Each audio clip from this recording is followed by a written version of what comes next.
Hello everyone, আসসালামু আলাইকুম। সবাই কেমন আছেন? আশা করতেছি ভালো আছেন। আলহামদুলিল্লাহ, আমরাও ভালো আছি। এই তো আমি পেঁয়াজ বানাবো, তার জন্য ডালটা কিন্তু ব্লেন্ডার করে নিব। চাল ডাল মিক্স করা আছে। আর অনেকেই বলবেন রমজান চলে গেছে, এখন এগুলো কি? এখনও কিন্তু রোজা আছে, ছয় রোজা থাকতেছি।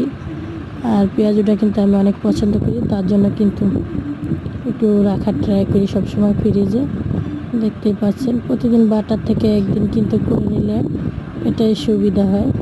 আর আগের দিনই খুব ভালো ছিল, মা চাষিরা সবসময় পাটা বেটে খেত, সেটা অনেক মজার স্বাদ হতো। এখন কিন্তু ব্লেন্ডার এসে অনেক মজা কমে গেছে, স্বাদ কমে গেছে। তা আসলে কথাগুলো অনেকটাই সত্যি, সবই সত্যি, কোনো মিথ্যে নেই কথা।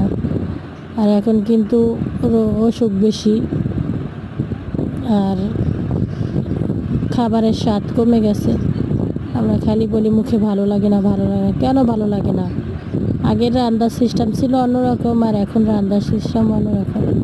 এখন আগে লাকড়িতে রান্না করতো, এখন লাকড়িতে রান্না করে না, এখন গ্যাসে করে। গ্যাসে না থাকলে কারেন্টে করে। তা রান্নার স্বাদ তো কমেই যাবে বলেন।